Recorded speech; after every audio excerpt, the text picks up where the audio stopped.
Hari ini kita akan mendiskusikan pembahasan mengenai bagaimana cara memilih calon kepala bengkel yang baik.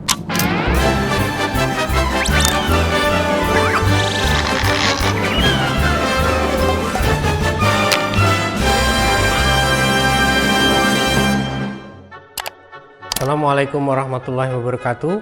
Bismillahirrahmanirrahim. Selamat berjumpa kembali di channel YouTube Primapare Official dan selamat berjumpa kembali dengan saya. Hari ini kita akan mendiskusikan pembahasan mengenai bagaimana cara memilih calon kepala bengkel yang baik yang akan ditempatkan dan bertanggung jawab sebagai pengelola dari bengkel yang akan kita bangun. Berikut ini adalah beberapa hal yang perlu kita perhatikan, kriteria-kriteria apa saja yang harus dimiliki oleh seorang calon kepala bengkel sehingga dia bisa mengelola bengkel kita dengan baik. Untuk memilih seorang kepala bengkel, kita harus memperhatikan beberapa hal, terutama yang berkaitan dengan skill dan kemampuan yang dimiliki oleh orang yang akan kita tunjuk menjadi seorang kepala bengkel. Kenapa? Penilaian-penilaian ini akan menjadi sangat penting, mengingat hal-hal ini akan sangat berpengaruh kepada bagaimana proses dan perkembangan dari bengkel yang akan orang yang kita tunjuk sebagai kepala bengkel ini selanjutnya ke depannya bagaimana. Ada beberapa kriteria yang harus kita lihat dari si calon, diantaranya adalah yang pertama adalah skill atau pengetahuan tentang bagaimana metode kerja yang baik. Ini sangat penting mengingat bagaimana sebuah pekerjaan bisa dilakukan dengan lebih cepat, lebih efektif dan lebih efisien, sehingga hasil kerja yang dikerjakan itu bisa lebih memuaskan pelanggan. Berikutnya, seorang kepala bengkel juga harus memiliki interpersonal skill atau mampu memiliki kemampuan untuk berhubungan dengan baik, apakah itu dengan pihak luar ataupun pihak dalam bengkel itu sendiri. Dengan pihak di dalam misalnya dengan karyawan, bagaimana dia bisa menciptakan hubungan yang kondusif di dalam lingkungan pekerjaan dengan karyawan, bagaimana dia bisa menyelesaikan permasalahan yang ada di antar karyawan, sebab di dalam dunia bengkel itu mesti ada friksi-friksi atau permasalahan-permasalahan yang muncul di antara karyawan yang berkaitan dengan pekerjaan. Nah, seorang kepala bengkel harus mampu menyelesaikan setiap gesekan yang mungkin terjadi di antara karyawan itu dengan baik. Berikutnya adalah dengan pihak luar seperti tangga atau mungkin dengan pihak pelanggan atau mungkin dengan pihak lingkungan, RT, W, ya sekitar lah. Bagaimana dia bisa menciptakan hubungan baik dengan pihak-pihak eksternal.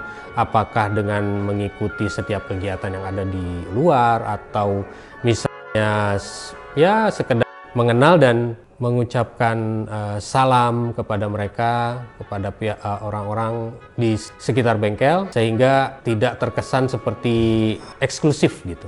Berikutnya, seorang kepala bengkel juga harus memiliki kemampuan marketing yang baik. Tanpa marketing sepertinya tidak mungkin untuk bisa atau akan sulit sebuah perusahaan bisa berkembang dengan baik. Untuk itu, seorang kepala bengkel harus bisa bagaimana dia memasarkan produk barang dan jasa yang ada di bengkel yang menjadi tanggung jawabnya kepada pihak luar. Ini sangat penting, mengingat menjaga pasar itu menjadi bagian dari tanggung jawab yang diembannya. Selanjutnya, seorang kepala bengkel juga harus memiliki kemampuan untuk menganalisa kecenderungan produk dan kecenderungan pasar. Yang dimaksud dengan kecenderungan produk adalah produk-produk apa aja sih yang saat ini sedang ramai di lingkungan bengkel sekitar bengkel itu berada.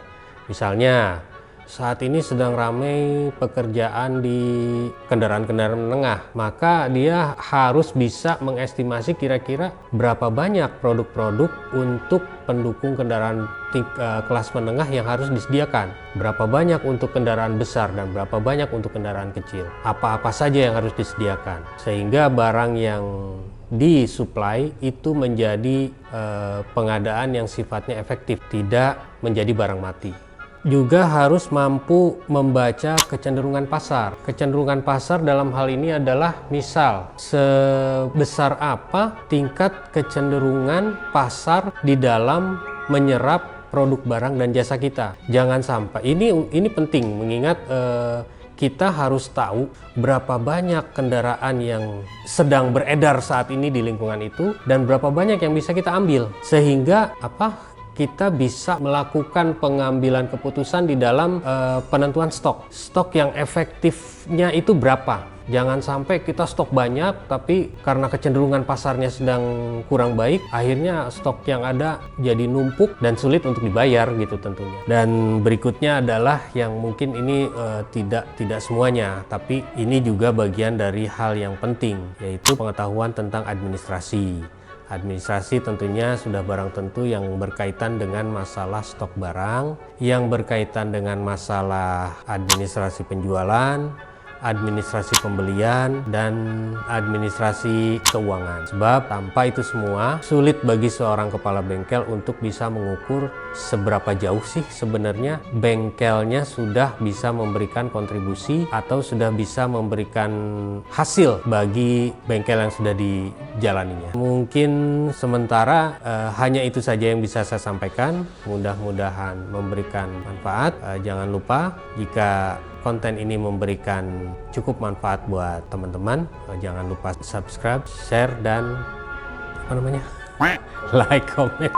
Di like, di komen, dan di share supaya teman-teman bisa menjadi orang yang pertama pada saat kami membuat konten yang baru. Assalamualaikum warahmatullahi wabarakatuh.